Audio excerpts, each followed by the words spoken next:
Wait for it. Are you waiting? Do you see the finger up that says wait? No, hold on. Oh. Okay, now I do.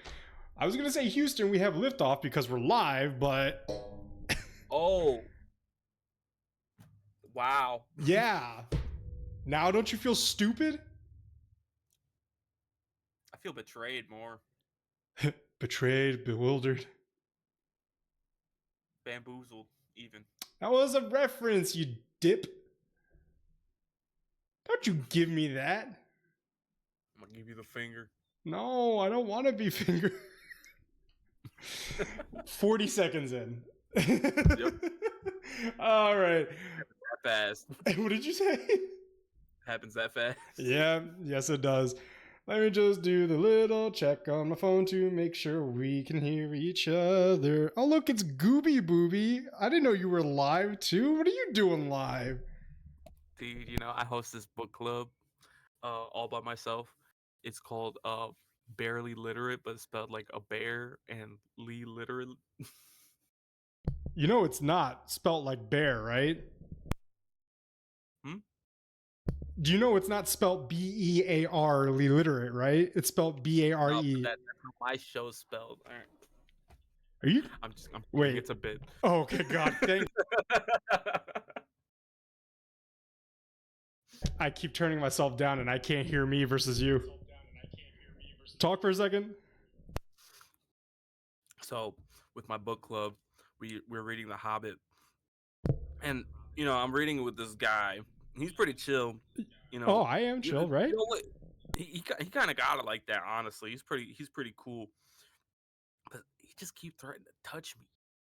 I'm not touching you. I said I might. Who said it was you? Who said it was you? You just outed yourself. Fucking self-incrimination, my ass. All right, all the audio looks good. Actually, you know what? I think where we are at with audio has probably been the best, so don't fucking touch anything. I'm not gonna touch anything either. Heard. All right. Well, now that we've gotten 2 minutes, it's hot in here. Fucking hold on. Did you hear the beep? I heard the beep. It didn't work. Yeah, it did. Okay. Welcome back once again, ladies and gentlefish, boys and ghouls. I like that one better. Bitches, bros, and non-binary hoes. Bienvenue, power bottoms. I can't take that. That's Game Grumps, and it's fucking hilarious. Mine was from like, kind of, I don't know. What? Mine was from some kind of like, trying to think of the I remember the word for it. YouTube video. It was like a YouTube video, but it was like, you know, this anime. An anime. It starts with an A. It starts with an A. The word I'm thinking of. Abridged. Yeah, there it is. Anywho, we are back again with another episode of Barely Literate. I think this is episode 4? Yes? No? I think yes. I think it's episode 5. No, it's not episode. Wait, no. 1, 2, 3, 4, 5, 6, 7, 8. It's 4. Okay. I have to count with my fingers. I'm a child. I'm an adult. What? I was reading the chapter numbers, and I was like, no. Oh wait, all we had to do is just do 8 divided by 2. Yep, we're stupid. Yeah, no, that goes into the whole thing. Mm-hmm. We're just fucking dumb. Anywho, welcome back. We're gonna do chapters 7 and 8 of The Hobbit. Man, can I be real with you? What's up? I didn't think we would get this far. Are you serious? You piece of shit? Like, no. I'm like half serious. I'm like half of me is like, damn, we're like at chapter 8. We're almost done with the book, low key. We're halfway through. Yeah, we're about halfway through the book right now. Get this far? Yeah, it's crazy. It kind of just went. I think us taking it 2 chapters at a time per week has made it just fly. Yeah, because we're in the middle of the book. We were planning on doing 1 chapter a week. You know how long that would take? That would take a decently long time. I think we'll finish the book by the first week of March. Probably. Yeah. We have no more. I mean, we haven't had like many like slowdowns.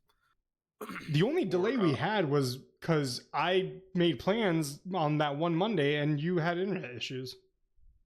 It's true, and we just had to like delay it by a day. That's Not it. not even. So I think we're well on our way to finishing by March. Um, before we get dive into the shallow water, probably shouldn't do that because you'll snap your neck.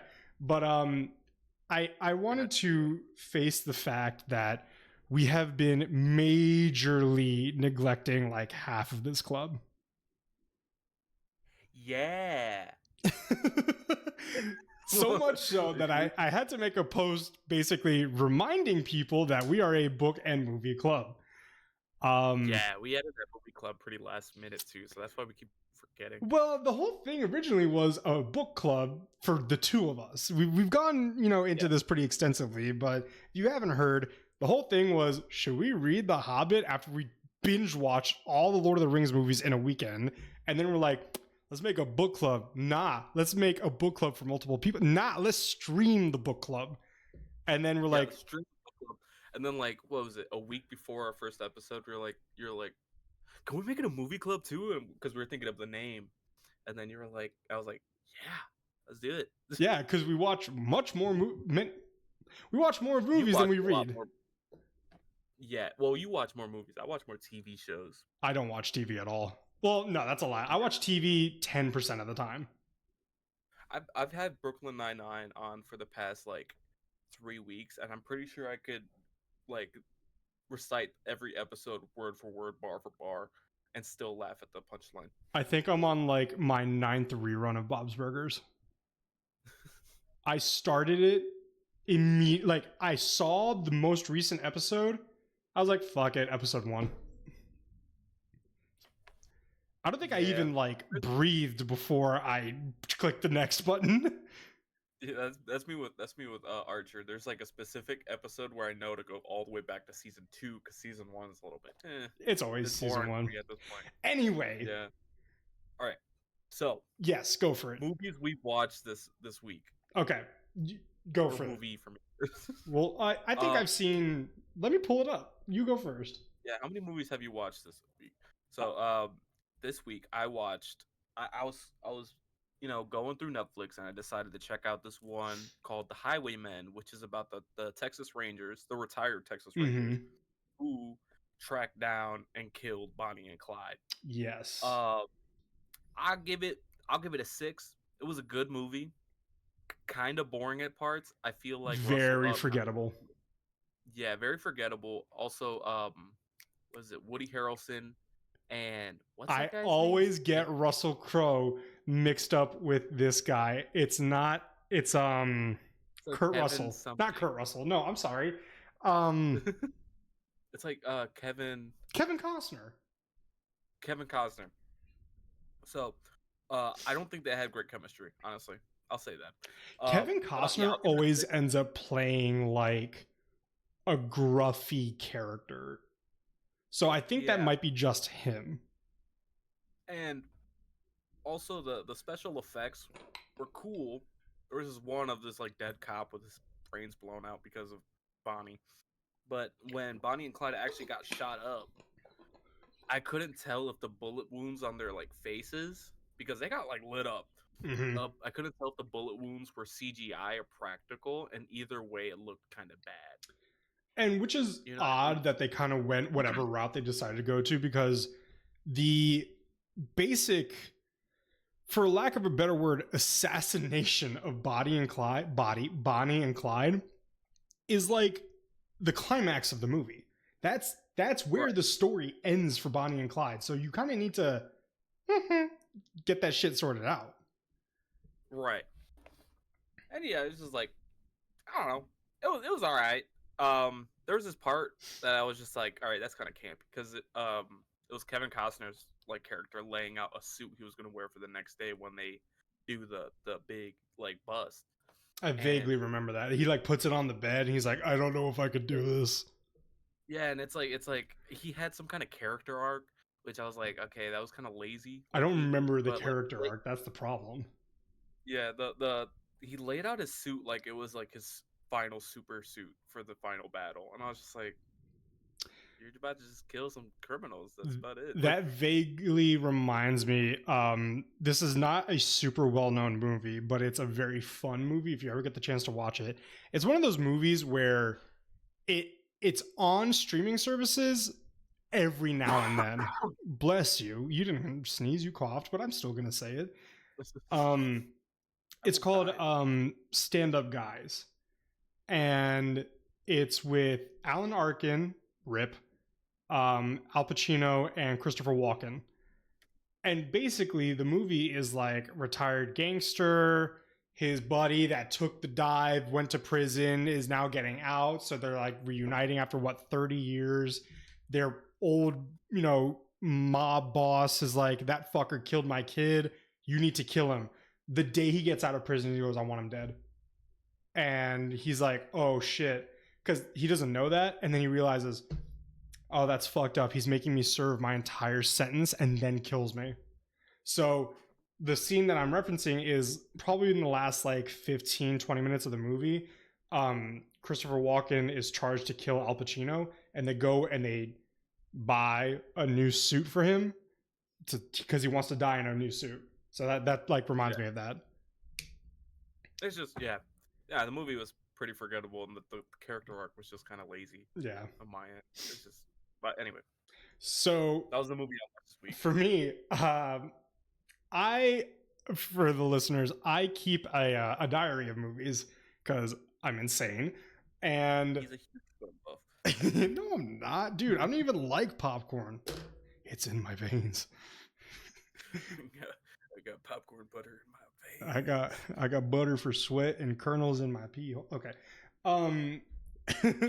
I've watched since the 20th, which is a week past from today. I've watched 5 movies. I watched, actually, one of them was in theaters. I watched Free State of Jones, which came out in 2016. That's with Matthew McConaughey, and basically he plays a Confederate deserter in the American Civil War, and kind of just brings other anti-Confederate, freed slaves, people who are fuck the housing shit and taxation. Kind of just does that. It's a Civil War movie, pretty good. I watched The Thing, 1982, the original one. Holy shit, that's a great movie.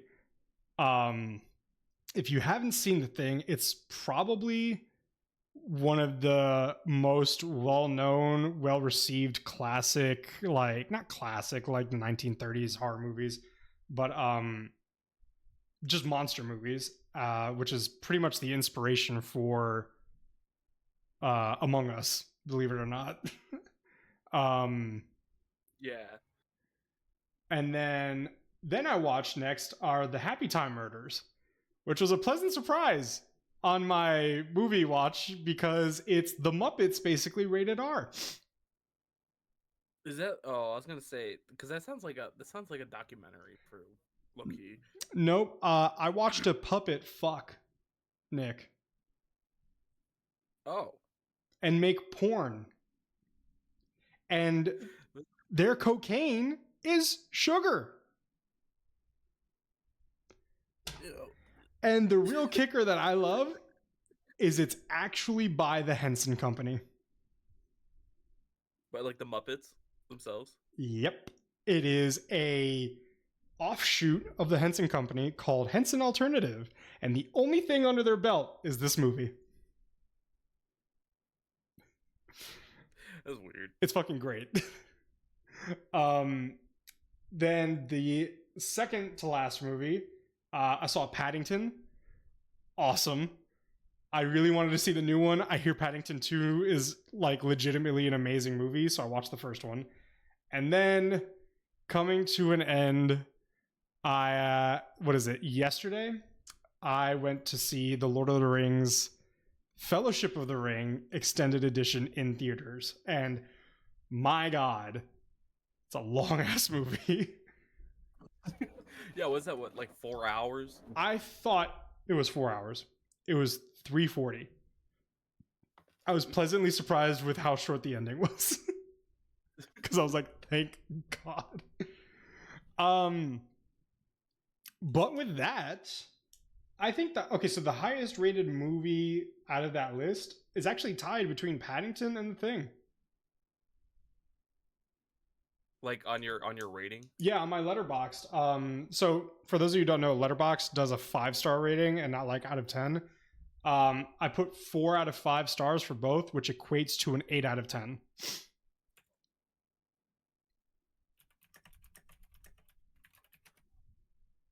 Yes, Nick. Sorry.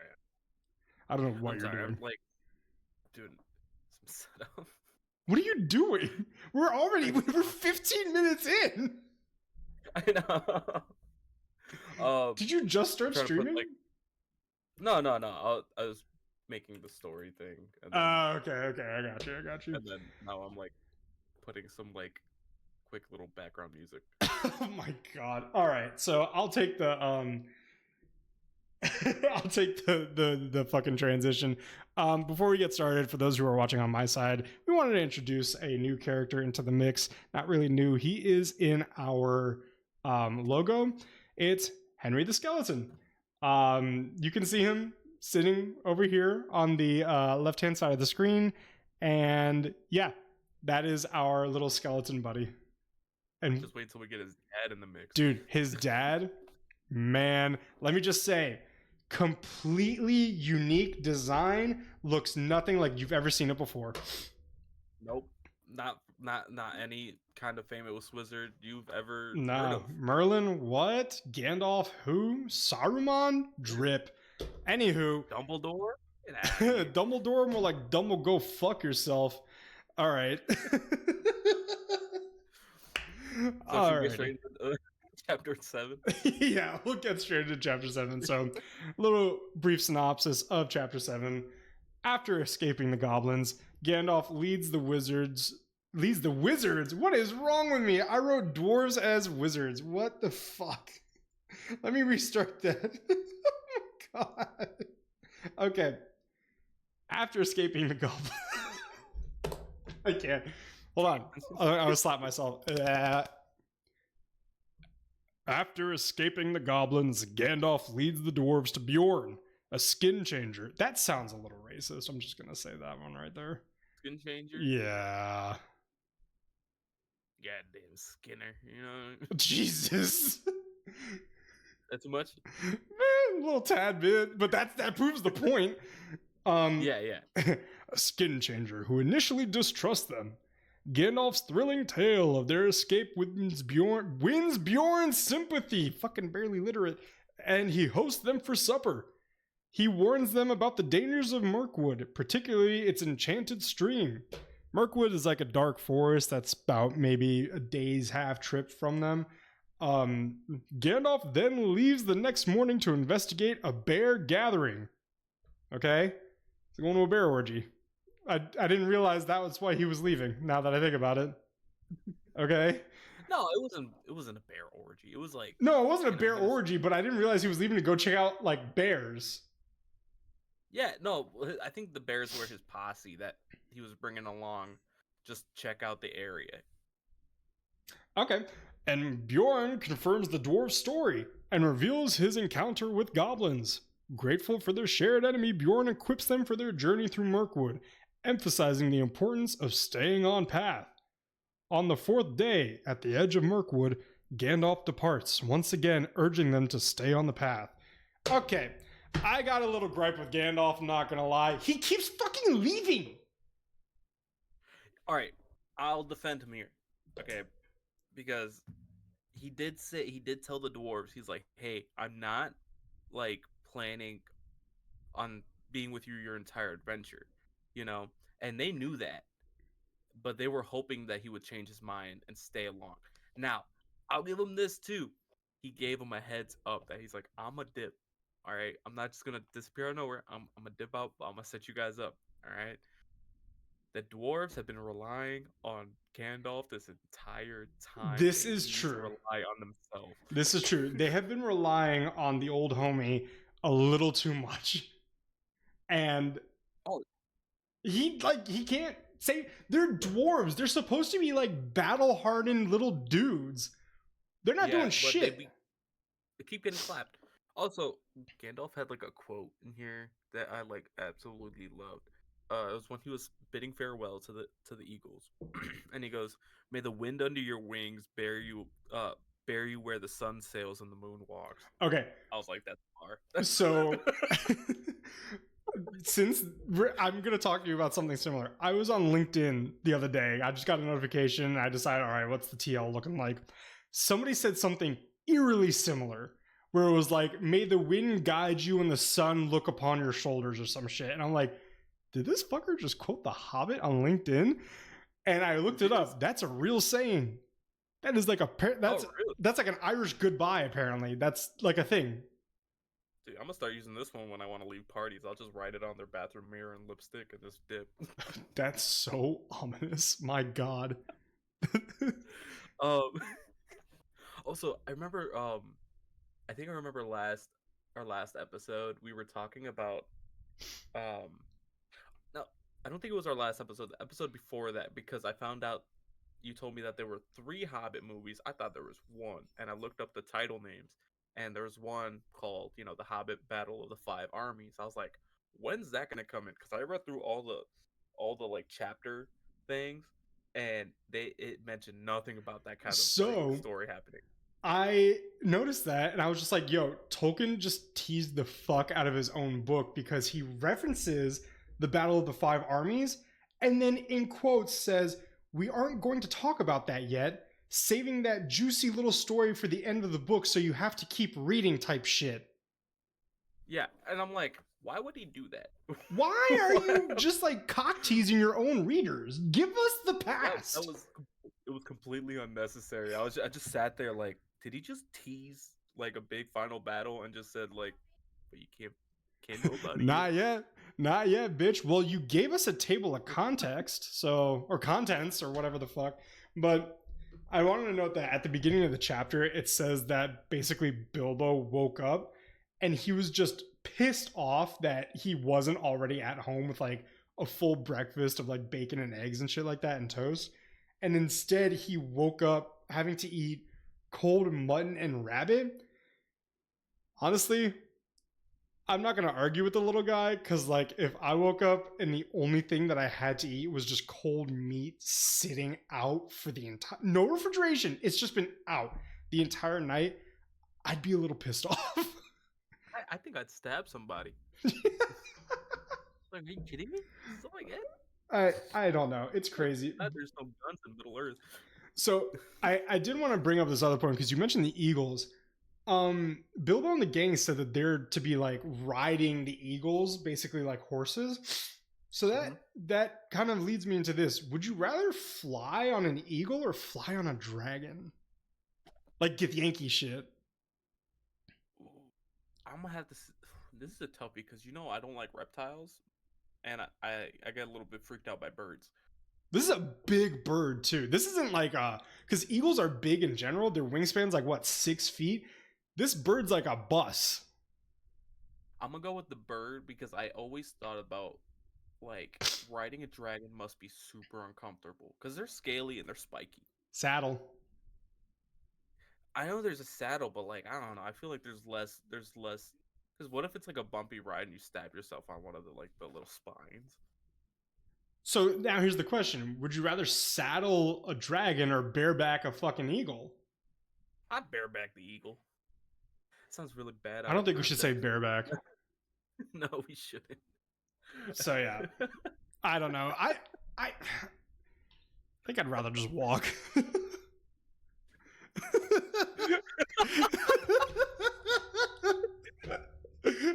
just look at 2 options. You're just like, I'm gonna just walk. I think I'm gonna hoof it. I'm not gonna lie. Oh my god. Oh. But would you say it's a controversial take that I think it's a good thing that Gandalf's like dipping out? I don't know, because like he's done this multiple times. He's basically dropped the kids off at the pool, said deuces, and was like, hey man, literally I'm just gonna set you on this whole adventure for Bilbo, And I was like, I got other shit to do. I'm gonna see you guys later. You know what? You're good, right? You have no weapons. You lost all your food. You're good. All right, we're good. So what do you think? What do you think the more pressing business that Gandalf has that he mentioned he has to handle? I don't know. That's the fucking thing. I don't know. I feel like it has something to do with Saruman. Really? Because he's in that like club of wizards, and this is way before Lord of the Rings, so he doesn't know that Saruman's evil yet. I don't think Saruman So is evil. I think he just turned because of Sauron. Well, no, Sauron was like 3,000 years ago. Yeah. So do you think he's But, like been helping Sauron like a little bit? Yeah, on the low, because remember he had to build that tower. I think that was just his tower because Gandalf wasn't like surprised by the tower. Well, turns out that I found this out in an Instagram comment that the reason that like We're trusting Sauron Instagram didn't comments see- now. Yeah, well, this is under a Lord of the Rings post or meme, and it was like the reason that Bilbo doesn't get like spotted or like he's not in danger whenever he uses the ring is because Sauron's tower isn't up yet. The eye isn't built. Yeah. Interesting. So that's why Frodo keeps getting spotted whenever he uses it, because Sauron can see him immediately. So like getting a Saruman notification built on your the phone. Eye of Sauron? Yeah, that's my theory. That's your headcanon. Okay. I don't know, man. He could have been talking to Saruman, but I kind of like how the dwarves basically tried to bribe Gandalf with the treasure from the Misty Mountain, and Gandalf has the balls to go like, "Why are you trying to bribe me, bitch? I've already earned my take anyway." And a little bit extra too. That's he shut that shit down. He was like, "You're bribing me with something that I'm already gonna get." Yeah, and like I already deserved, so you get out of here. And you know what? Like, he does, because he saved their ass multiple times. Like 3 times, and it wasn't even halfway through the book yet. But like, my reasoning was when I read that, I was like, you know what? Good for Gandalf, because the tutorial's over. They gotta play the game now. Like, and look what happens in chapter 8 after he dips out. So we're gonna Foreshadowing. I'm pulling a Tolkien here. Yeah, we're pulling a Tolkien right now. But we can't talk about that right now. You have to keep listening. Oh, I get it now. Guys, keep listening. You get the. Yeah. There's more to come if you keep listening. Yeah, guys, don't leave yet. Wait, it gets better. Got some juicy details. The show gets better, I promise. If you look at my stream right now, I have this like illustration of Beorn up, and low key, dude, if you hit the gym like crazy, like if you did steroids and stuff and kept your hair long, he kind of looks like you. Really? I think so. I can't. Let me screen cap it and then I'll send it to you. Yeah. Okay. Cool. Speaking of the pictures, I did want to note one thing that kind of pissed me off, and oh god, he does. See, if I wasn't a fucking disgusting monster, yeah. Yeah, honestly, just pump steroids. You'll get there. See, the thing is with steroids, you still got to work out. Otherwise, you just get titties. That's true. So, regarding pictures, one thing that really bothered the shit out of me was Tolkien's placement of the picture for this chapter. I got really annoyed about that. Okay, so for people who either have read the book and didn't have the illustrations edition, or just haven't read the book, in this chapter, it starts off with like discussing the Eagles, basically the ending of that whole thing, because chapter 6 was really the Eagles, but it was like the ending of the Eagles here because they drop them off, and then they go to this guy Beorn, who is like a shapeshifter bear dude. And when Tolkien gradually navigates from the Eagles to already talking about like being in this guy's property, he throws a picture of the fucking eagle up. Yeah, they are on the way to Beorn's. It's way past the Eagles are done. Yeah.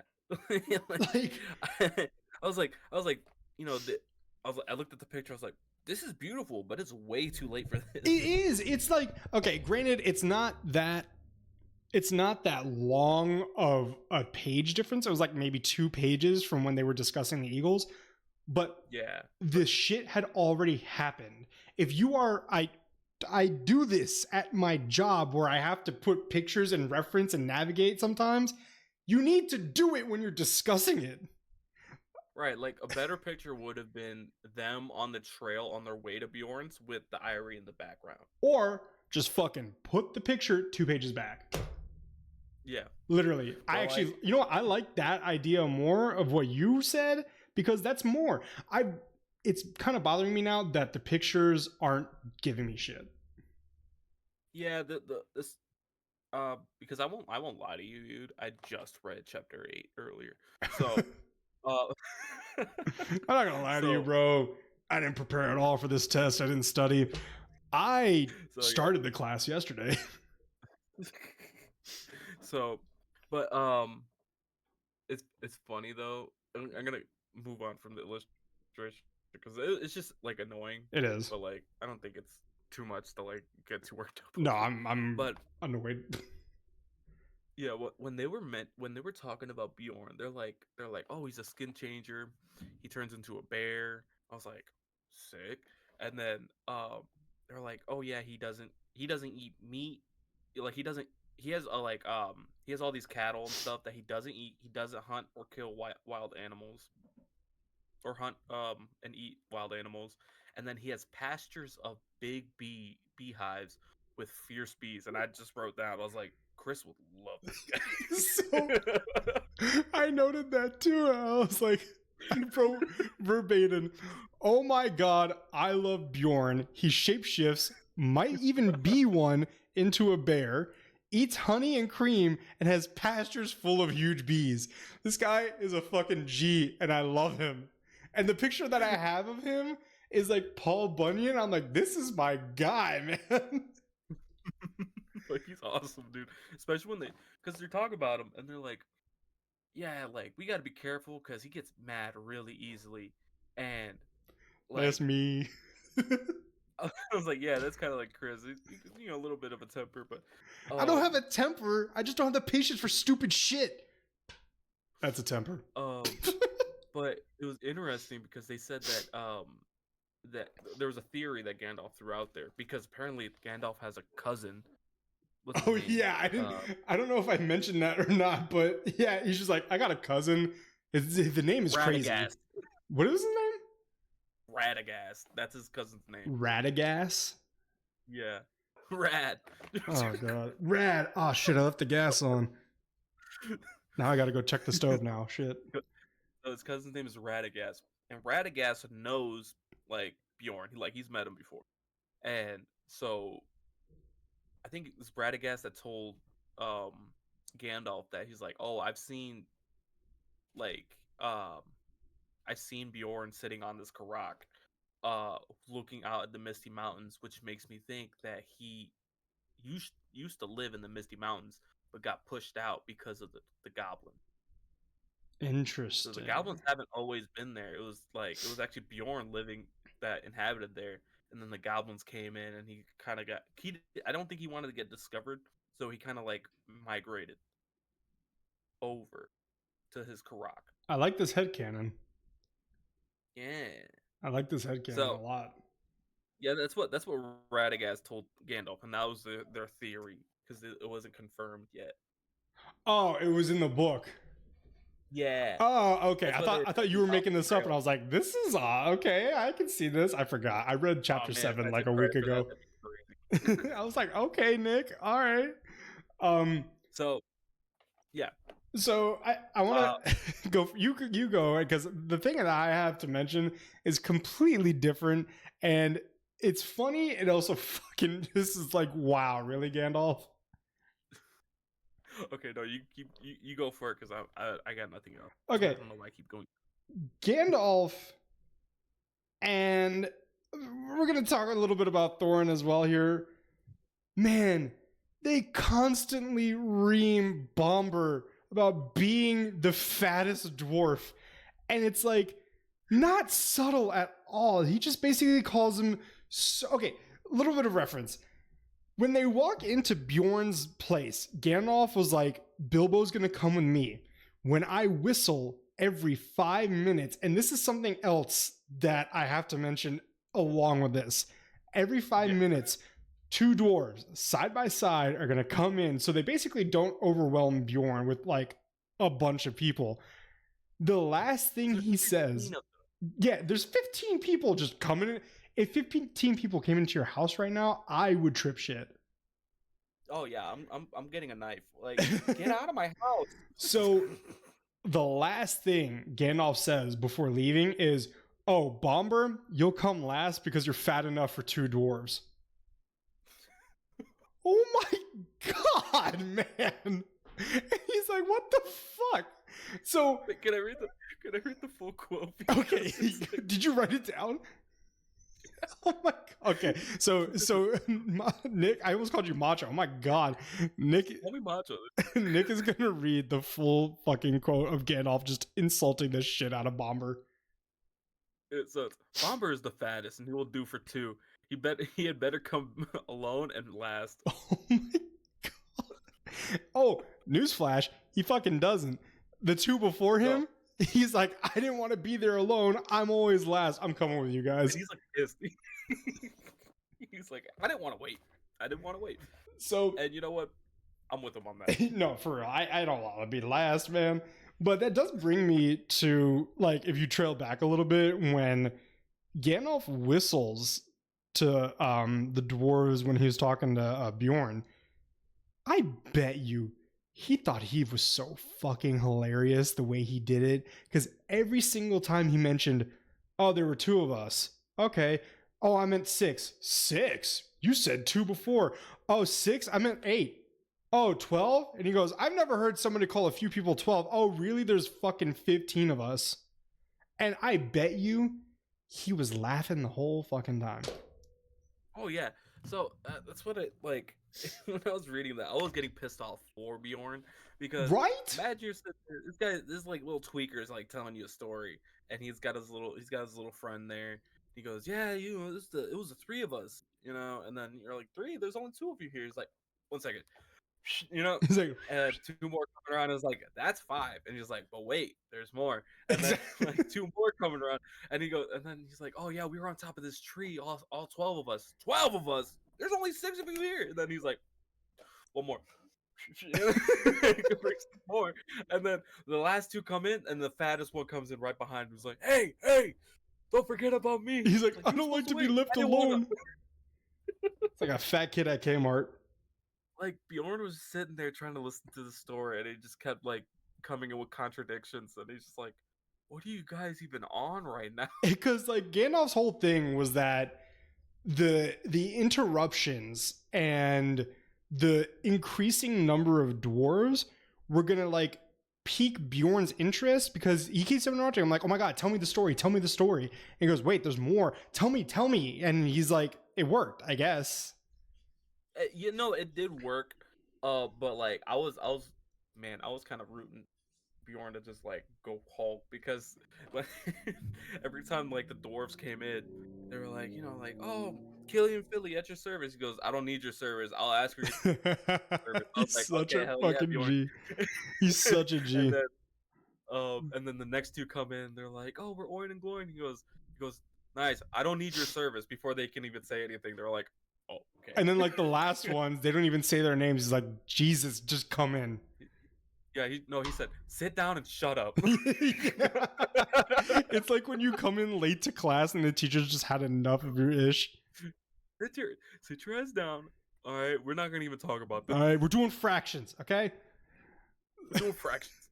So, one last thing I want to mention before we kind of tie into chapter 8, unless you got some more things to talk about, is just casually mentioning that Beorn commits war crimes like it's nobody's business. Did you catch that? I did not catch that. There was a little detail about Beorn's house where they talk about him murdering a goblin and a warg, dismembering their bodies, and then putting them on display for Bilbo to see. hey man, no, there's no Geneva Convention in Middle Earth. Th- Anything goes. You know what? I But cannot argue with there, that. no, right. But there's little details that they threw in here that I really liked. Now, one thing is when they were describing Jesus My head is so itchy. Um, when they were describing Bjorn's house, the first thing that came to mind was like, I have to make this house in Valheim because I heard thatch roof. He's got all these animals. That's kind of like my playthrough of Valheim right now. I got like a bunch of boars. When's the last time you Uh, played Valheim? I could probably check in a second. Oh god. um, but let's see, Valheim, November. That's not too bad. Yeah, not too bad. But like I looked up Bjorn's house just to get the image up, and I scrolled down and I just see like Bjorn's house recreated in Valheim and r/Valheim subreddit Did somebody really recreate it? already. Yeah, Oh I don't know how man. accurate it is, but like it looks sick, and I'm like I gotta make that. But it's the small things that I really like them adding in, like when they were having the feast. Um, Yeah. You're talking about the smoke Bilbo in the mentioned roof? the smoke in the roof, going straight into that little opening that he had there, Yeah. and then also, like the fact that Bilbo mentioned that their goblets were filled with mead because that would obviously be his alcohol choice since it's honey wine, Yeah. right? Like I was like, okay, I know that attention to detail right there. Dude, I attention really to like detail that. is everything to people that actually care. Right. Like and but after their feast, like they're trying to sleep, but Bilbo hears all these bears outside, and he's kind of worried. That I in my head I was thinking, oh, maybe he thinks that Bjorn's like a werebear kind of thing. He doesn't have control when he's in his bear form, and maybe he'll try to like eat them, and that's why he's staying inside because Bjorn tells him to stay Interesting. in, right? And Okay. come to find out that all the bear noises outside was Bjorn's posse, Just chilling. right? Yeah. Well, what they were actually doing was they were like backtracking and retracing Gandalf's steps to validate his story to see like if it was right because That's he's like, oh, this is a nice tale, right. right? He's like, this is a nice tale, but let's check if this actually happened. I And forgot he about went back, that. and that's where he got the goblin and the warg head because he found them when they were patrolling. I really like that character trait of like, oh, I accept you guys. Your shit's believable. But at night, while they're all asleep, he and his guys are gonna go and actually validate to make sure this is legit. Oh yeah, we're like time to fact check. Literally, and I'm just like, it kind of makes the whole like fantasy character arc type situation a little more believable. Yeah. So after they talk to like Gandalf and them, or they're like, oh yeah, your story like really checked out, so I'm gonna actually help you guys all the way. That really like that them him validating that story really helped out the party, Yeah, for real. 'cause when he found out that that was all true, he's like, now that I know you guys are an enemy of the goblins, I'm gonna help you out all the way. Here's some ponies, here's like water bags, here's a bunch of food to like carry you all the way to Mirkwood. And he's like, when you get to the gates of Mirkwood, send my ponies back. I don't want them going in. Yeah. He thinks of his animals as his own kids too. So and he can like understand and talk to them, which I thought was really cool.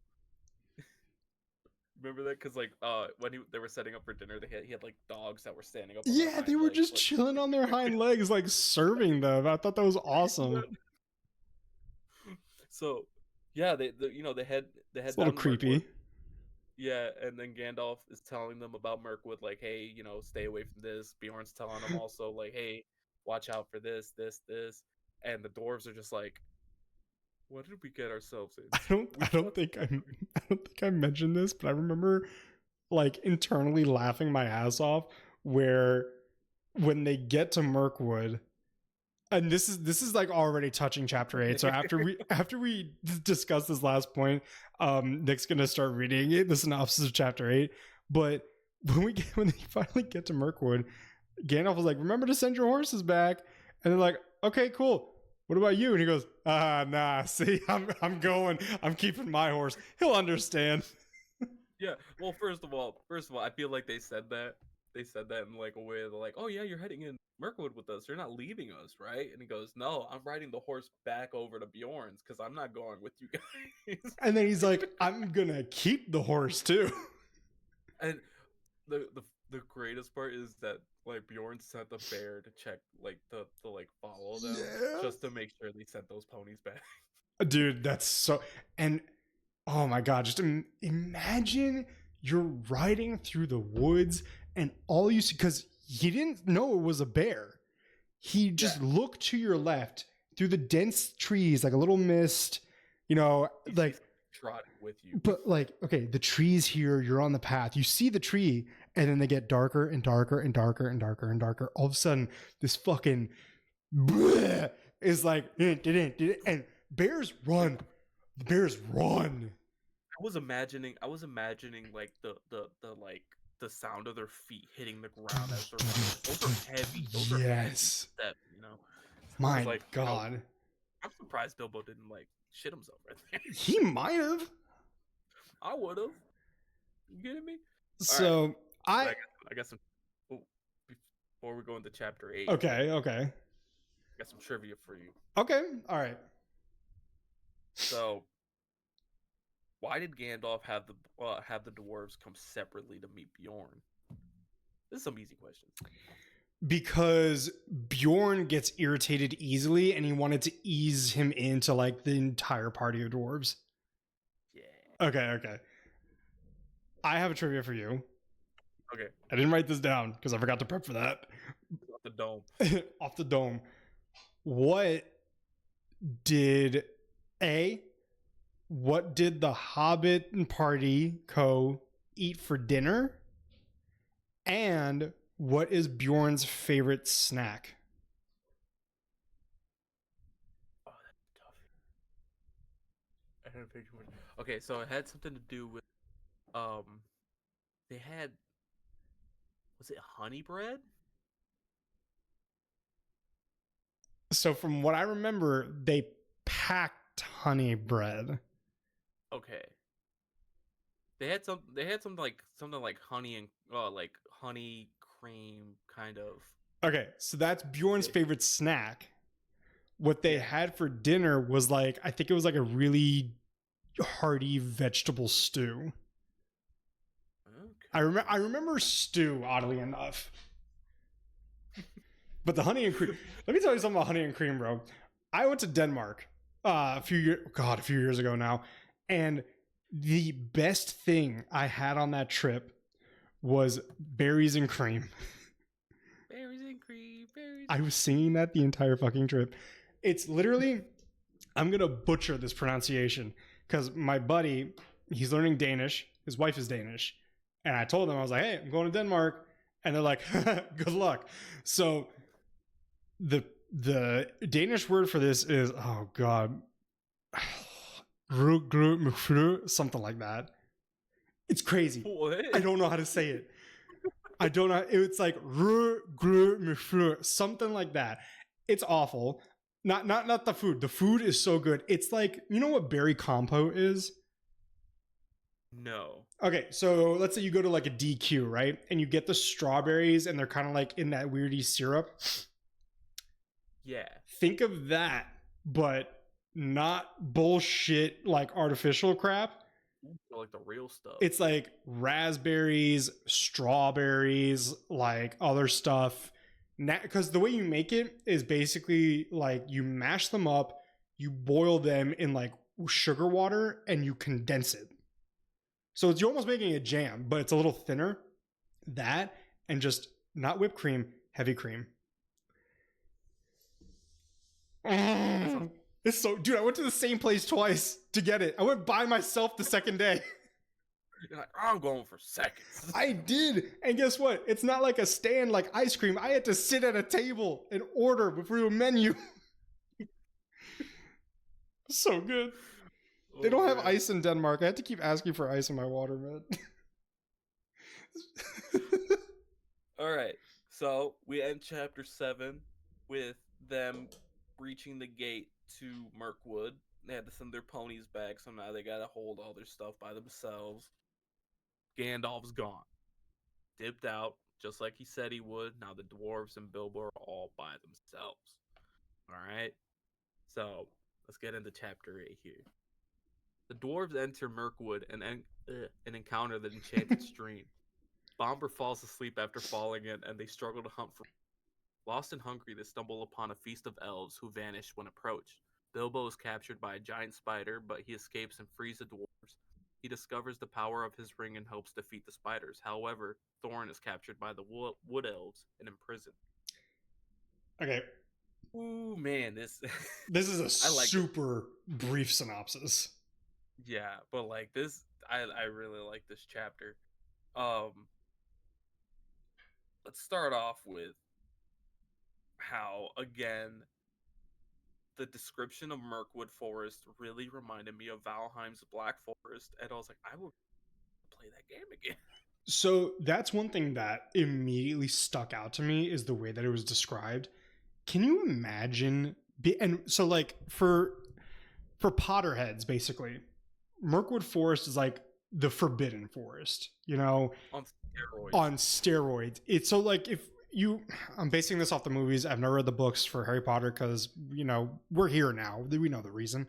And it's getting a little chilly in here. I just did a little beep. And from the movies, the Forbidden Forest is roughly 10 to 15 feet between trees. I took this from the book. Imagine being out in open nature, no civilization. You're in a forest that is so dense, you feel like you're suffocating. That is crazy to think about. So dense that it's blocking out the sunlight. Like, it gets so dark that it's funny when I read this because I was imagining it already before he said it, but I was imagining like the cartoons where it's like so dark you only see their eyeball. So in darkness. It's beyond scary. I actually kind of in my mind referenced that to not the first scene, but the scene in Snow White, the original Snow White, where she escapes the evil queen, runs into the forest, and sees all the animals before she's rescued by the animals, but she sees like all the lights and like cries and shits herself and stuff like that. And I'm just like, the only thing I can compare that to through my own experience is actually my near-death experience, funny enough. Near-death experience. Remember when I almost drowned?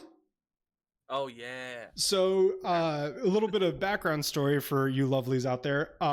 I, not to break my neck here, I'm a certified scuba diver. And to do... What's up? Couldn't be me. No, Nick can't swim. He can. No, he can't. A little bit. So part of the certification is you have to take class hours. You have to complete a closed water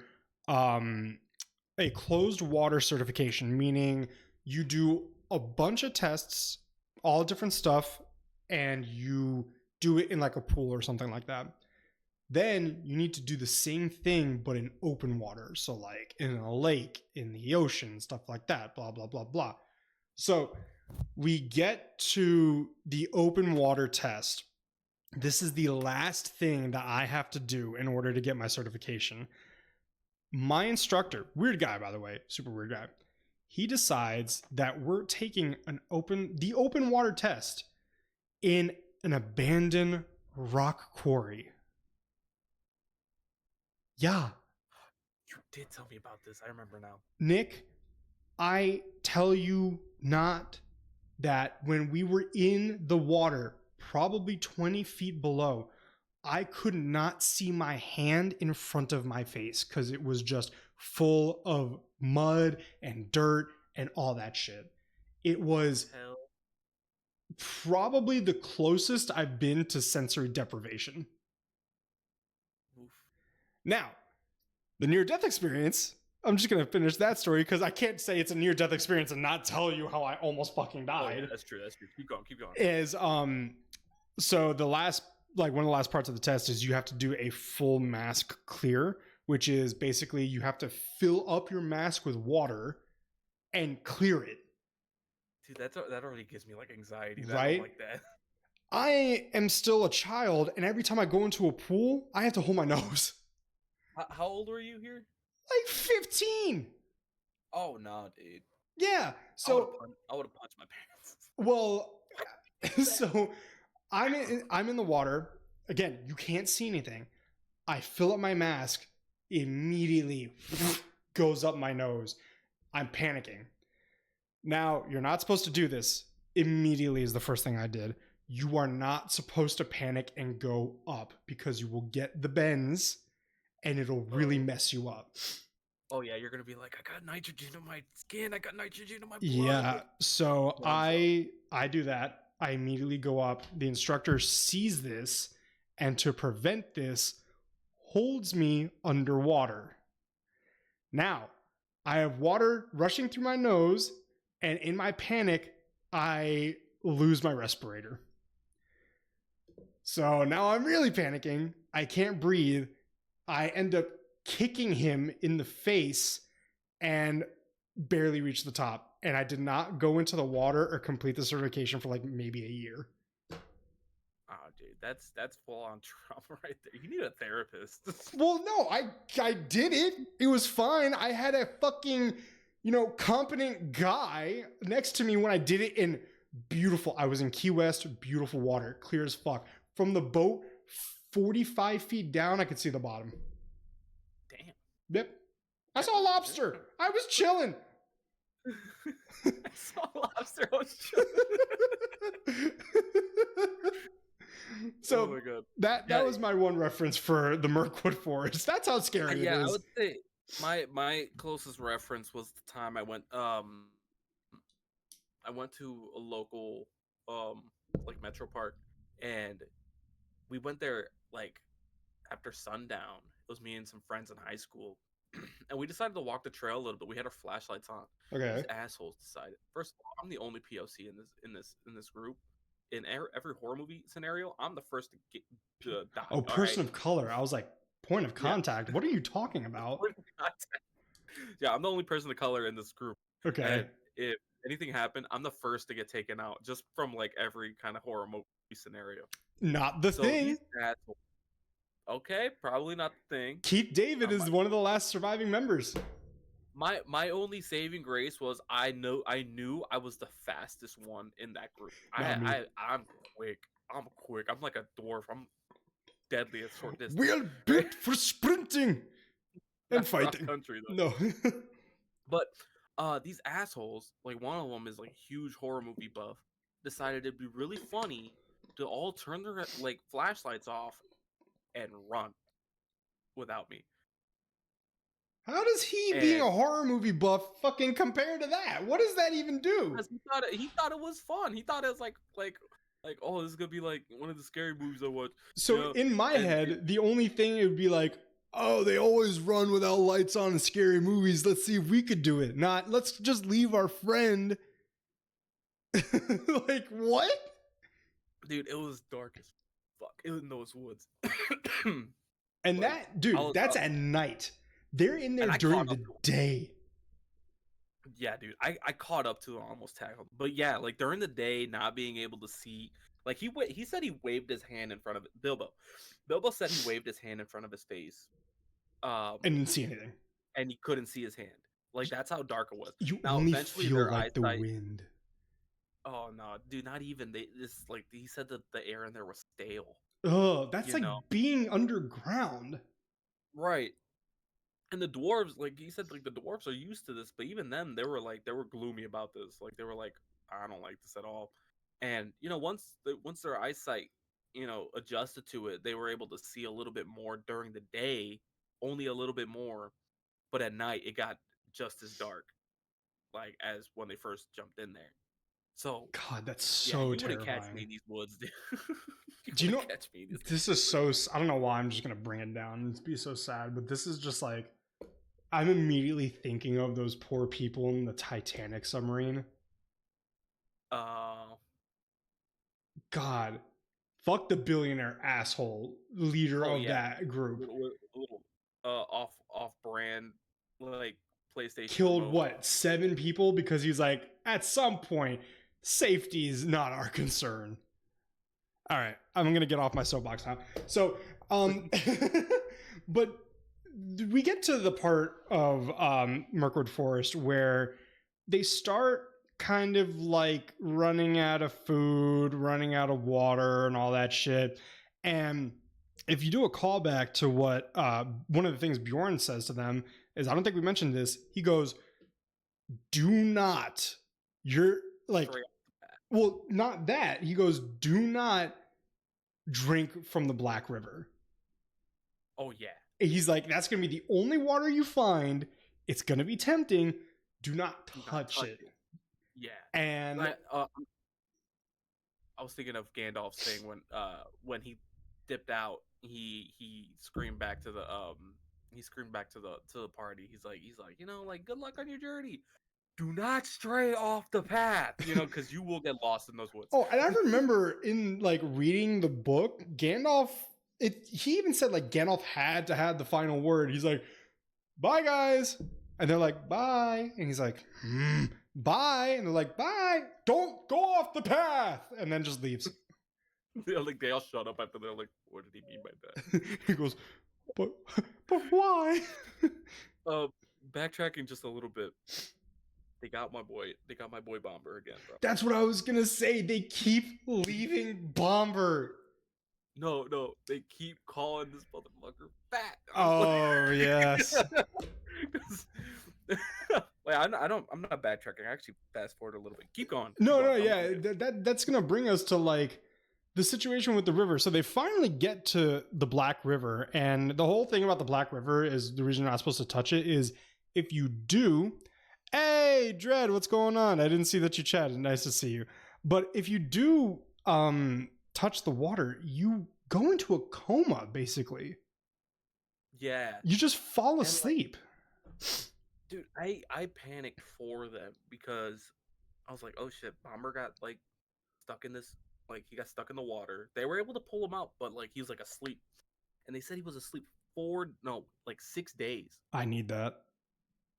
Honestly. Yeah. So, like I could go for a coma right now. But like he was out for 6 days.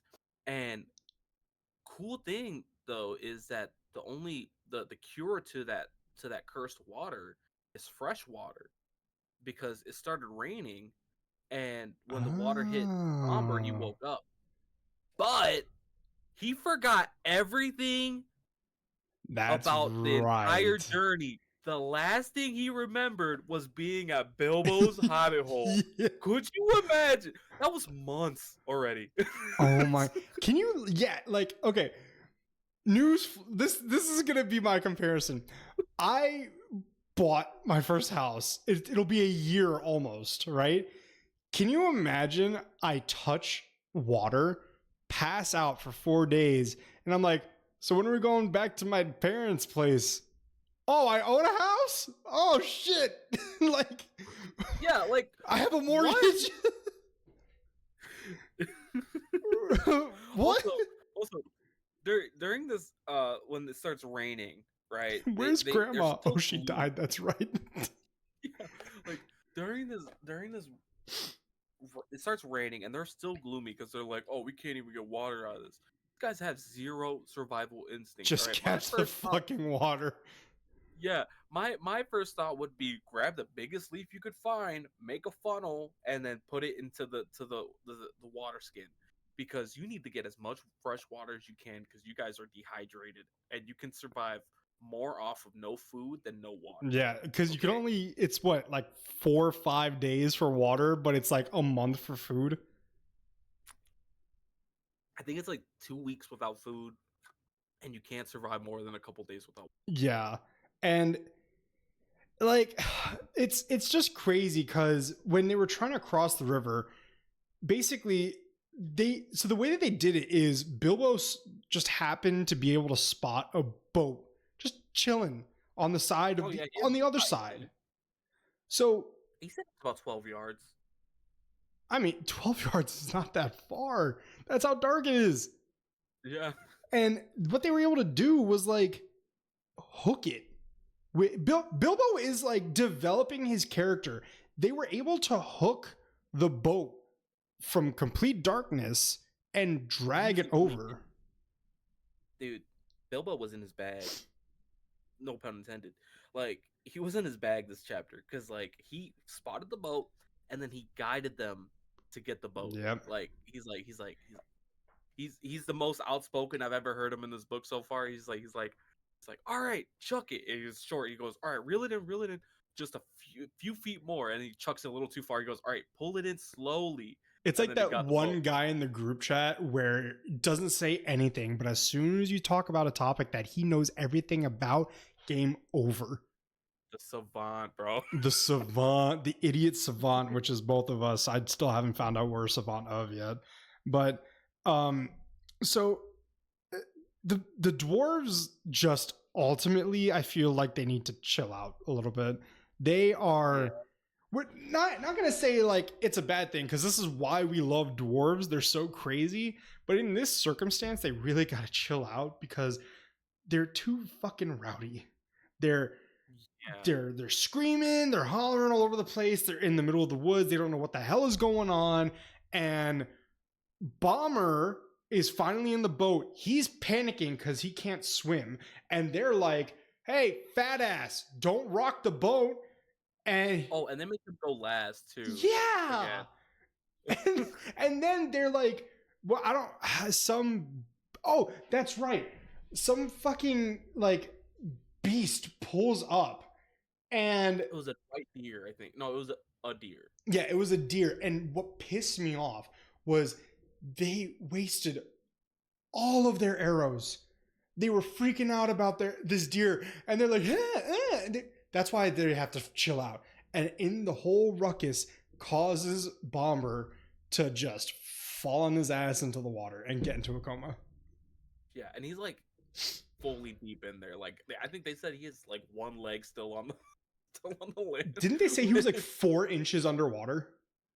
Yeah, like they said that you could only see the top of his hood. I was like, oh no. Oh, do you see? I didn't catch in chapter 7 because Beorn warned what the water did. I think I didn't catch exactly what it did, so I was like, I really hope Bomber didn't just die here in the dumbest way possible. I wrote down "Rip Bomber." But like, one, they cannot just be firing their last. First off, if you miss the first shot, the deer's gone. Stop firing the arrows. There's a quote from this movie did awful, but it's a favorite in my heart.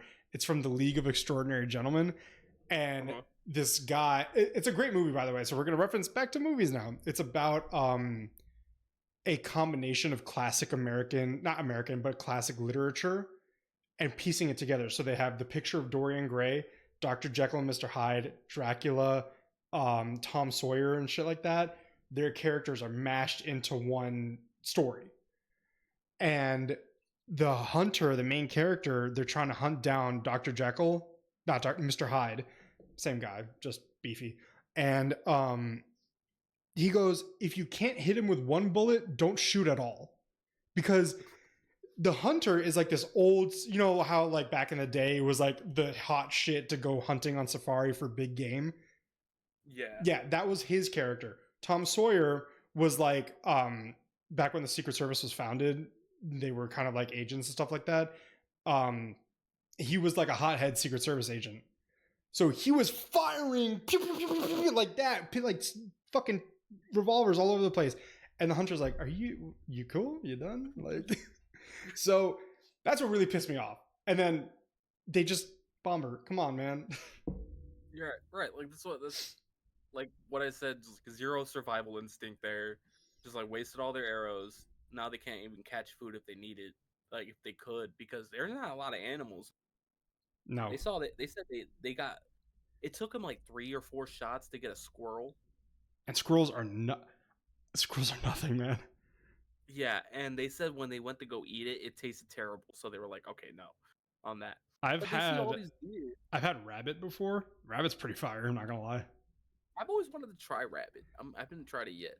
I don't know if it was just the way they cooked it, but it was so tender. But like, man, they just wasted all their arrows. That part really just annoyed me because I'm like, guys, what are you like? I get it. I'm sure we have to be like put in their shoes, survival situation. You see food, you overreact. You gotta have you're adventurers, for God's sake. Now that like altered mindset when you're super hungry kind of brings me into this point of I understand that for this, not really the arrows too much, because at some point you got to be like, you're clocking like, I keep missing, maybe I should stop shooting, right? Yeah. So here, they keep going. Bomber was talking about this dream he had while in his coma about these like elven feast in the woods that looked just like the Mirkwood, and how there was like this elven king with like a crown of like leaves and stuff, and so they start seeing like these fires that are very close to what Bomber was talking about, and they're like, maybe we should like head out there and like see if we can beg for some food, right? And Stay they on the decide to path. stray off the path. Yep. Right, it's straight off the path to go to like this fire. They go in and immediately disappears. Like the elves are just like, get out of there. And at first, I thought it was like the forest playing tricks on them, kind of like a mirage in the desert. That's what I thought too. I literally wrote kind of like a mirage, actually. Right, like I think I wrote down like what was it? Fuck. While you find that, I did want to point out one more thing about the river. Do you think since the water is magic, he would have drowned? Yeah, I think he would have drowned. Okay. It was still water, but like it just knocked him out. Okay. So, yeah, what I wrote down was like either these elves are slippery as fuck, playing tricks on them, or the forest is fucking with the party to get them lost on purpose, right? So, turns out it was just that the elves were really slippery because it was like 3 times this happened. The first time, they stumbled in and they were like, poof, gone, right? The second time, by the third time, they were freaking out trying to get the food. Right, like Bilbo went in the second time, and before he could even get his ring on, he he stumbled in. They poofed out of there, and then they also put a spell on him to knock him out and make him go to sleep, but not like the Mirkwood, not like the murky water. This time, it was just like a blackout. Yeah. And then he still had these like dreams of like the food, the party, and the elves. Right, so they keep going, and the third time Thorin goes in, he gets knocked out, but everything goes like super dark, and they're like calling out each other's names. Bilbo gets like straight off like the group in general. He's lost. He's like gone lost. Yeah, he's like all by himself, and he's like looking for everybody. And that's when spiders show up. And I want you to say it. I want you to say how I'm right. Oh, actually, I want you to say. So we know what we're talking about. The audience is about to hear this shit, and I am going to directly quote my notes for this one. Page 143. Sting mentioned ? Exclamation point. And I have the quote written down. He beat the creature off with his bare hands. It was trying to poison him to keep him quiet, as small spiders do to flies, until he remembered his sword and drew it out. Then the spider jumped back, and he had time to cut his legs loose After that, it was his turn to attack. The spider evidently was not used to things that carried such stings at their sides, or it would have hurried away quicker. And then it is confirmed on the next page that Bilbo names his sword Sting. Yep. Here's my direct direct note after I reading hope it says. Oh shit, Sting! I hope it says like suck it, Chris. Yeah, it says, oh shit, Sting! I knew it. I told you, you Cuban bastard. I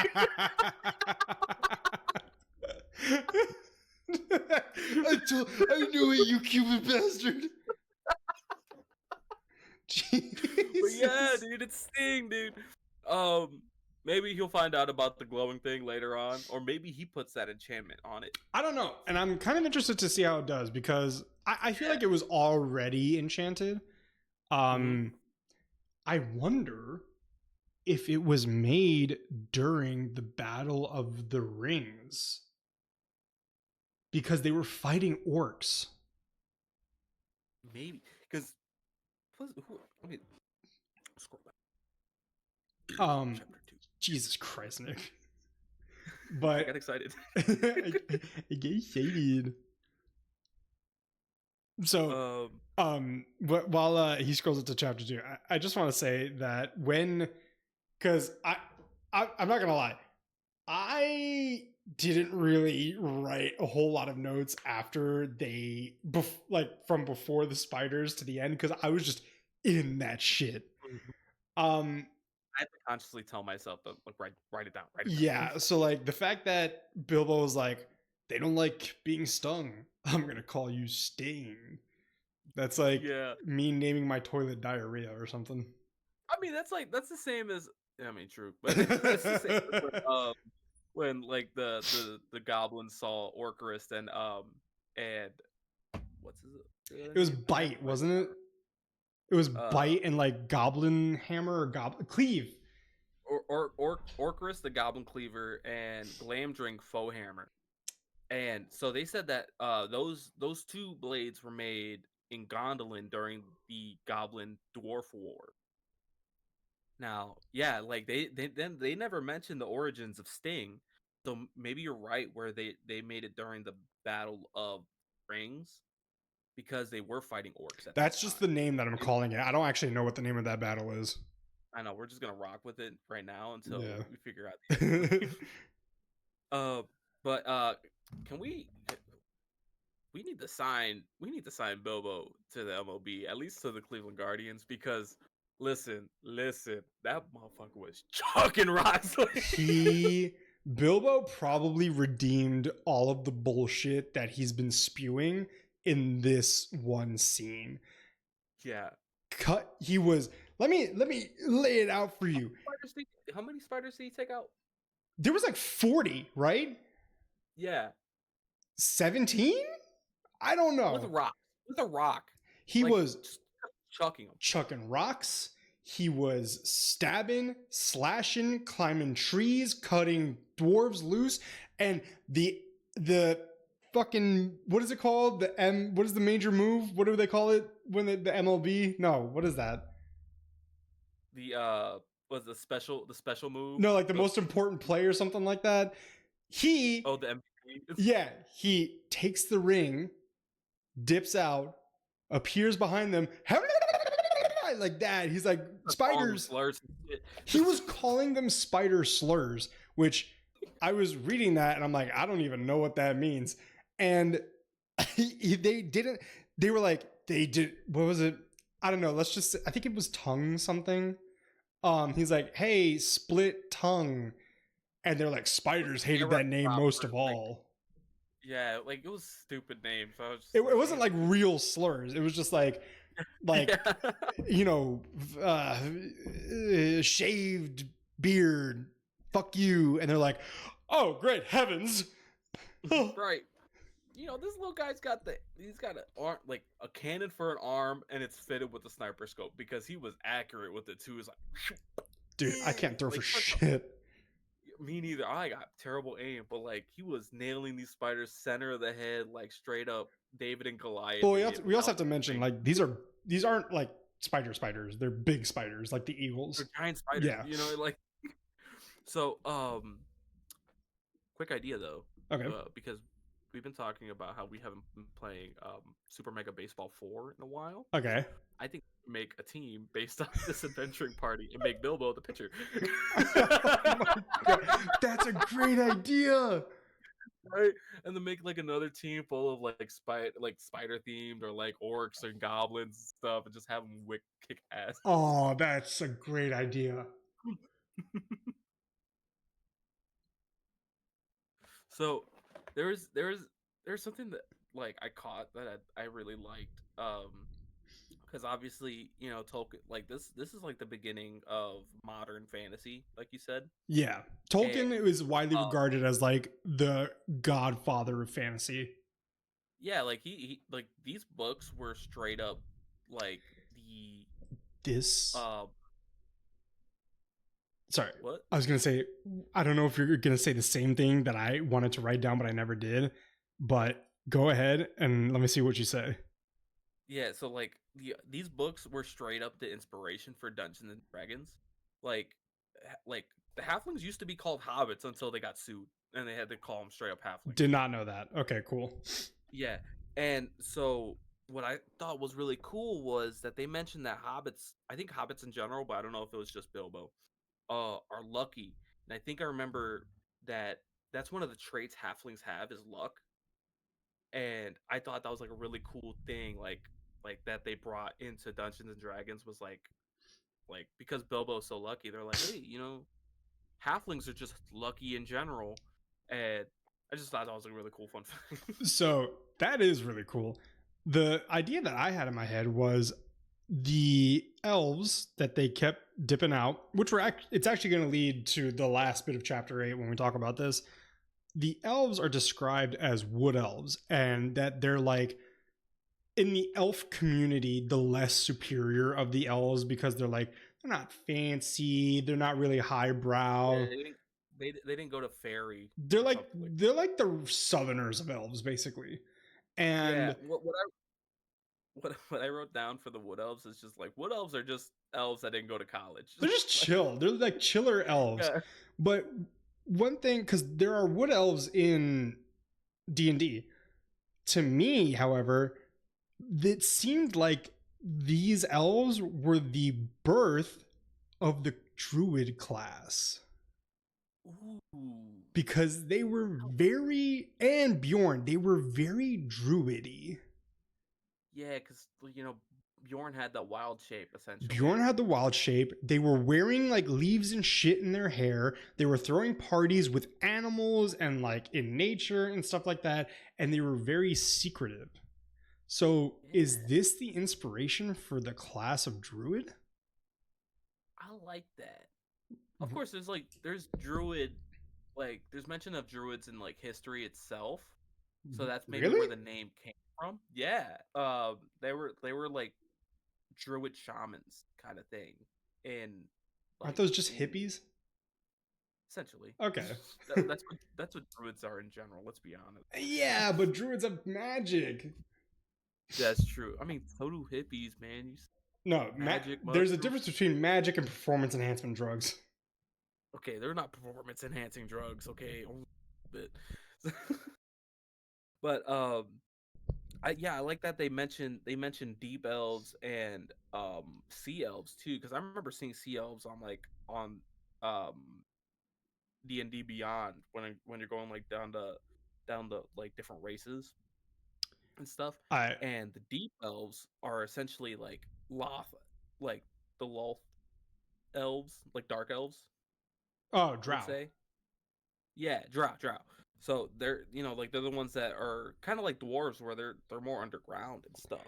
So I want to take a diversion from the world of Tolkien to the world of D&D really quickly, and voice an opinion. What's um, up? Before we do that, after this, we're going to touch on the last bit of chapter 8, which is them finally getting to the elves. Yeah. The new rules for D&D 5e of the 2024 Player's Handbook are fucking awful. Really? If you go to D&D Beyond, and this is my opinion, but I've read some Reddit shit, and a lot of people feel the same way. They took out dwarf sub race stuff a lot Really? to like just say all dwarves are basically the same. They took out feats. So you know how you had like 30 to 40 feats available? You have like 5 now. Um they took out a lot of the uh origins stuff like that, like your ability to make an origin. That is pretty they've basically minimalized D&D a lot. And a lot of DMs and professional DMs are completely disregarding the 2024 Players Handbook I probably would too. Just go back to what's like comfortable. because What was it before then? 2023? it was no, Or was it it was D&D before that? 5e, which has been out for a decade. Okay. So like that Do you think they it's did this as a Baldur's Gate? well, here's the thing, Baldur's Gate is a complicated ass game. Yeah. And there are sub races in there. There are subclasses. There are an incredible amount of feats that you can choose between levels 4 and 6 and shit like that. And we finally, in my personal D&D campaign, we finally got to a level where we could choose a feat. I went in there and I was trying to find maybe like armor adept or something like that for my character Bilbo, and there was like 4 feats. And I'm sitting there and I'm talking to my DM. I go, what the hell is this? I only have like 4 or 5 feats available. And she goes, you made the character with the 2024 rules, didn't you? And she's like, did you update him? I go, yeah, so that it could be, up to date. And she goes, they took a lot of shit out. And a lot of DMs apparently are not using the new rules. Thanks for the heads up with my upcoming campaign. I'm trying to So figure out. that is my recommendation: is you Okay. disregard. Well, here's another thing. For anybody listening that plays D&D or that's interested in D&D, when you get to either DM or you get to play with somebody who's a DM, the worst possible thing you can do is be strict with D&D. Because one, in the original handbook, when the game first came out, the DM rules were just listed as guidelines, basically, because they're like, you do whatever the hell you want. Yeah, it's very like open range. That's It's how very D&D should open. be.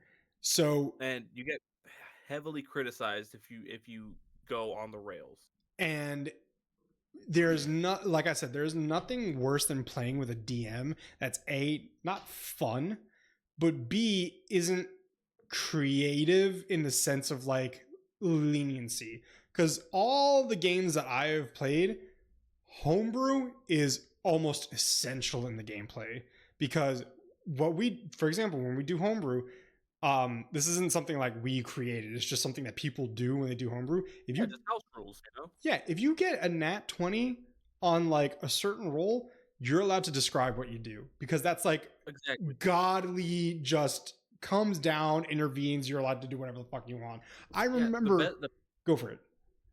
I was gonna say, the best thing you could hear your DM say is describe how you kill this. Exactly. And I remember one of the first times I played D&D, I was fighting a dragon with a dragon. I was fighting a lion with a half orc, and I rolled a nat 20 on a hit and a nat 20 on I rolled a nat 20 on a hit, and then my damage was enough to kill it. So my DM goes, how do you kill it? And I'm like, I don't and he goes, how do you kill it? And I go, I punch it so hard in the face that it explodes. That's dude. It's the way that like the DMs are like, all right, you want to be flourishy with it. Now's your time. Now's your time to shine, dude. And you're like, oh hell, I think I got one once, and like it was just a grunt that I killed, and my DM's like, all right, how do you kill it? And I was just like, I was a ranger and I was using my bow the most.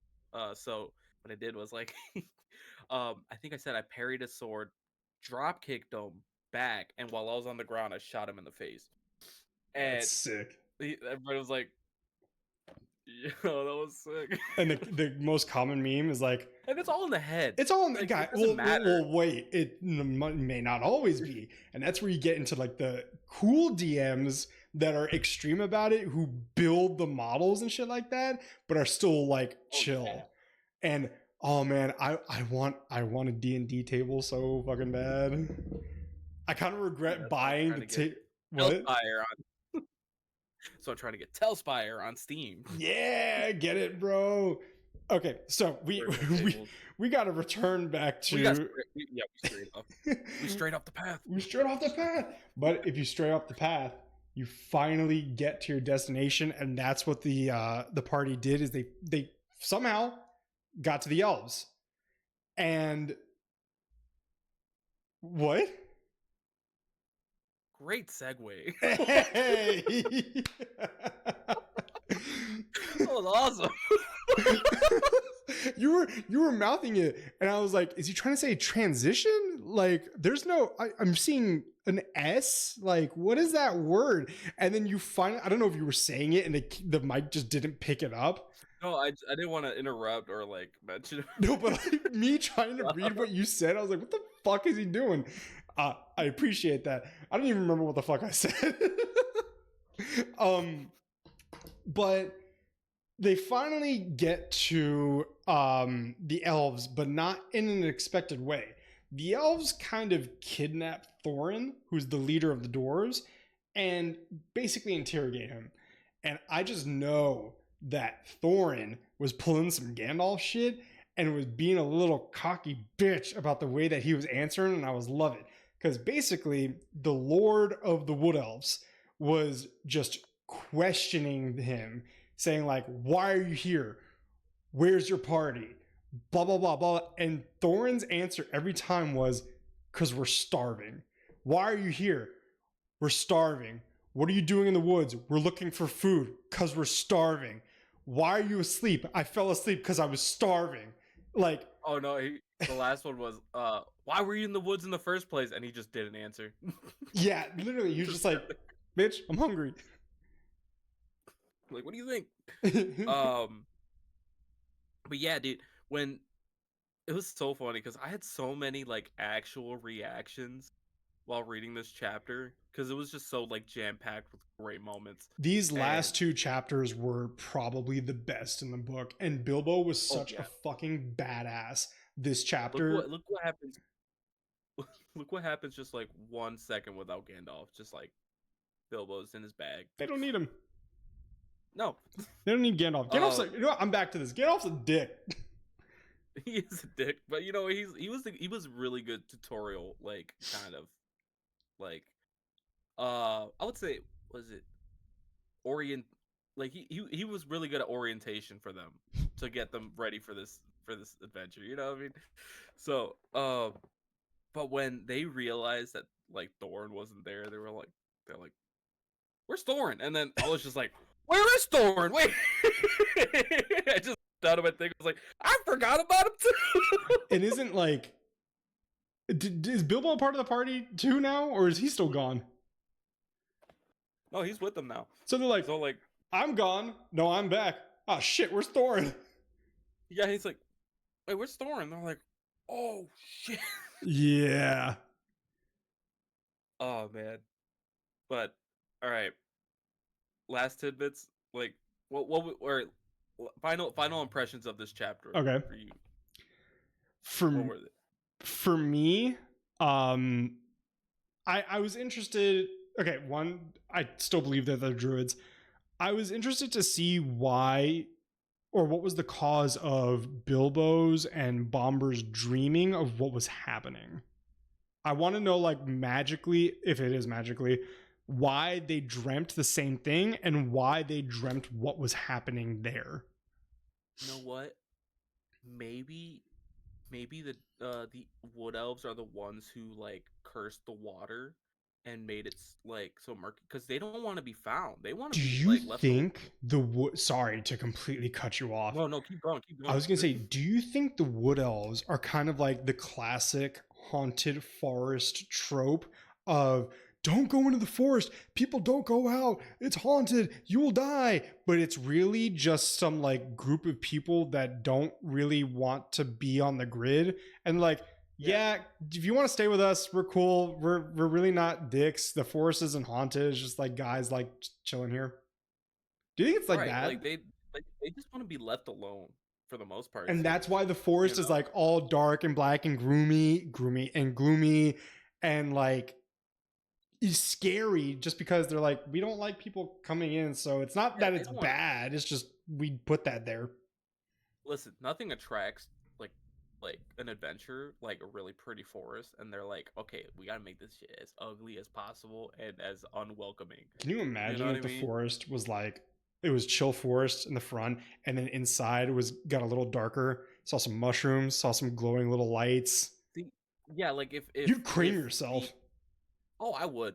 Now, if it was like if on the outside it looked like a regular forest, looked very beautiful and everything, and as soon as they crossed in, it became very like unwelcoming, then I'd be like, okay, there's like evil magic here to lure you in and kill you. The I feel like the wood elves made it so that it's uninhabitable on the outside and the inside just to be left alone. They want to be like don't come in here, please. I hear what you're saying completely. Yet I'm distracted by something that I see. Um, please tell me if I'm right about this. You've been eating hot Cheetos or fries recently, haven't you? Yeah. I've been using my hands a lot today. Like just like in talking. So So Chris sees my stained hands. his his fingertip. So for background, if you've seen his streams, he has an orange light in the background.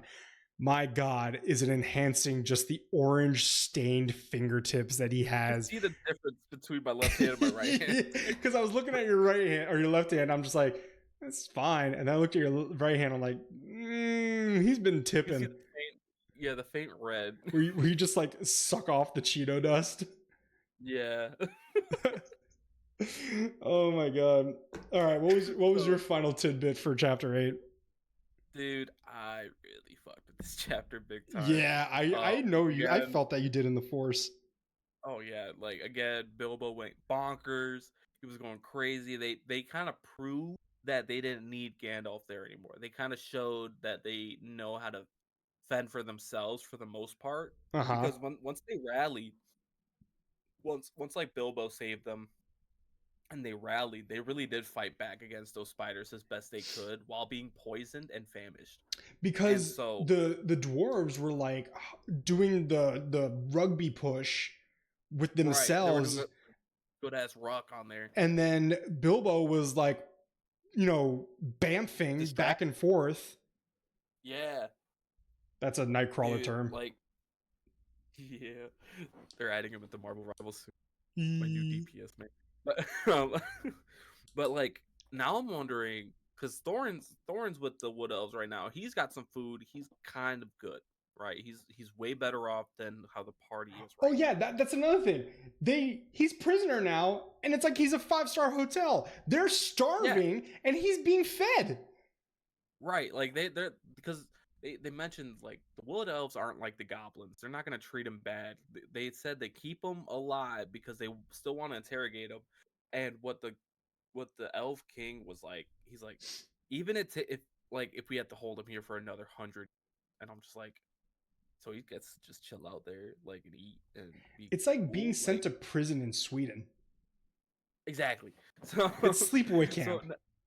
so now I'm wondering how the party's gonna find Thorin and get out of this forest. Well, for the most part, just get out of the forest in general while being dehydrated and starving I and bet they're recovering from this battle. yeah, I bet they're gonna link up with the Wood Elf druids, be imprisoned, fed.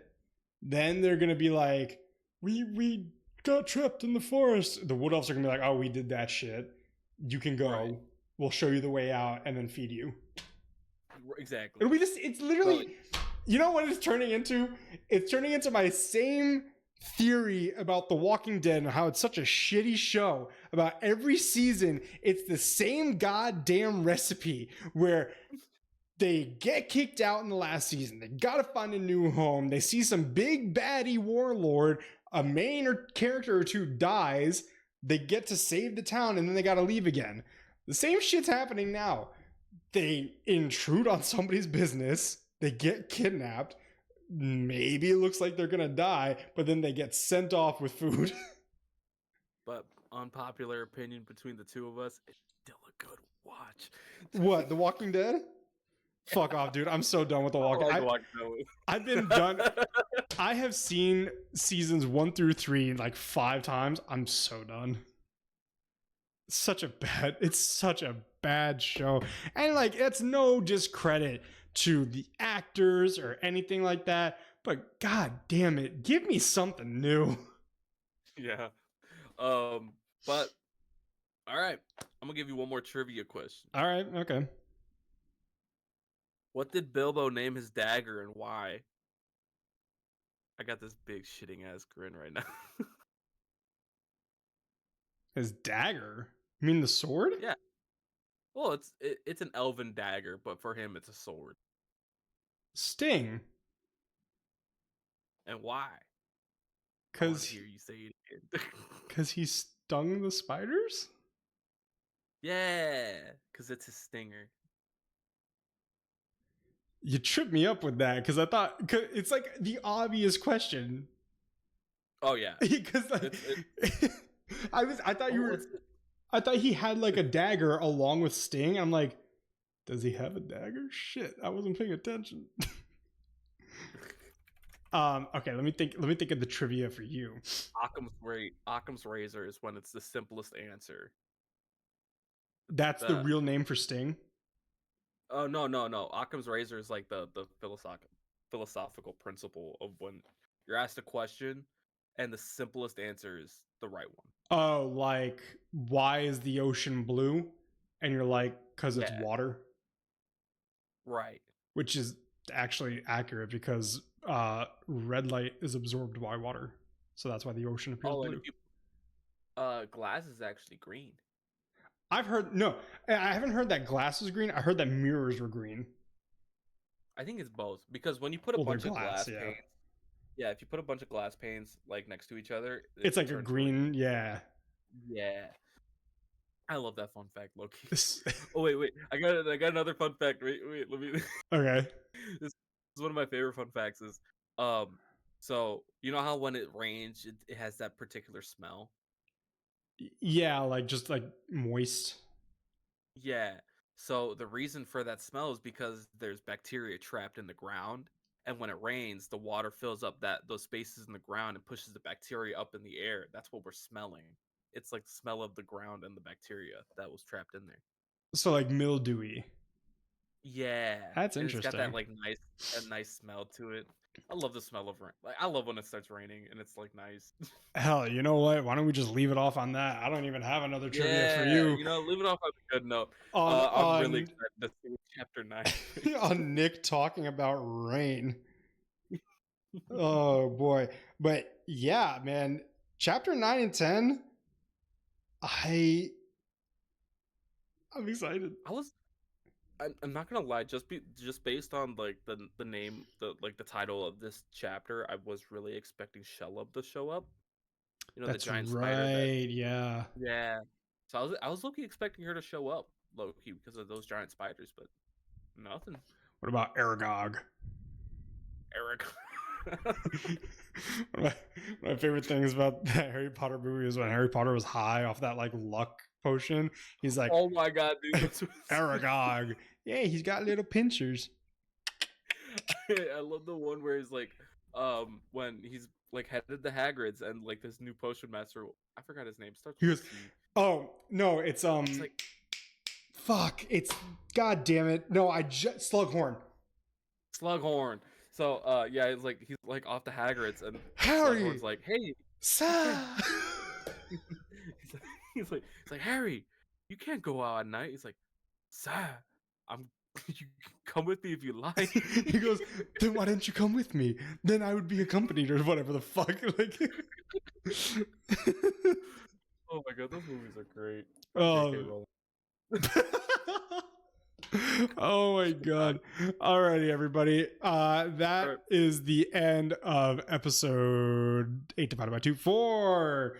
I have a formula now. I'm confident saying these are the best chapters we've read so far. Oh yeah. There's nothing like reading the first chapters and seeing like the Shire. It's the same thing when you see the Fellowship. Oh, you just love watching the Shire. But these, it's like watching Return of the King. Yeah, the Shire is like the picture of the really nice looking cake, and then these parts are like the fudge on the inside. Yeah, like the lava cakes. You know? I thought you were gonna say ice cream. I'm like, I don't like ice cream cake. No, the lava cakes. You take a spoonful of ganache and put it in the cake so that when you cut it open, it melts. It's called pound cake because you can fuck me.